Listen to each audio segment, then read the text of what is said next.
বিরাটিতে ইমারতি দ্রব্যের ব্যবসায়ী কৌশিক সরকারের অস্বাভাবিক মৃত্যুর পেছনে সিন্ডিকেট রাজ, উঠছে প্রশ্ন। বৃহস্পতিবার রাতে বিরাটির গীতাঞ্জলি পার্কে গুলিবিদ্ধ হন কৌশিক। পরিবারের দাবি, রাত 10টা নাগাদ 4টি বাইকে চেপে আসে 9 জনের একটি দুষ্কৃতী দল।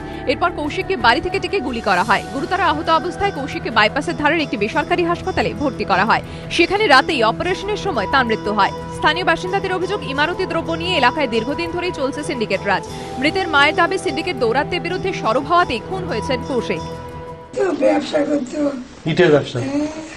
তো সেই ব্যবসায় কোনো গন্ডগোল ছিল না? তো গন্ডগোল ছিল না। ওর বাবা তো বলছে ওকে কদিন ধরে হুমকি দেওয়া হচ্ছিল। জানি না। ওই যে সমীর বাবুর সঙ্গে তো কাজ করতো, সমীর বাবুর বাড়িতে বোম পড়েছিল, জানেন তো? এটা জানি।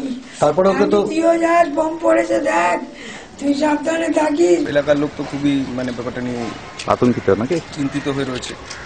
বাইরের সব অনেক অনেক ছেলেমেলে আসে এখানে, দেখা যায়, চিনি না হয়তো এরকম। ঘটনায় জড়িত সন্দেহে রাতে জিজ্ঞাসাবাদের জন্য 3 জনকে আটক করে পুলিশ। শুক্রবার সকালে তাদের ছেড়েও দেওয়া হয়। এদিন সকালে এয়ারপোর্ট থানায় লিখিত অভিযোগ দায়ের করেন কৌশিক সরকারের বাবা বাপি সরকার। দোষীদের খোঁজে তল্লাশি শুরু করেছে পুলিশ। খুনের ঘটনায় বেলঘরিয়া এক্সপ্রেসওয়ে লাগোয়া এলাকায় সিন্ডিকেট রাজ ও দুষ্কৃতীদের বারবারন্ত নিয়ে আতঙ্ক ছড়িয়েছে। প্রশ্ন উঠেছে পুলিশের ভূমিকা নিয়েও।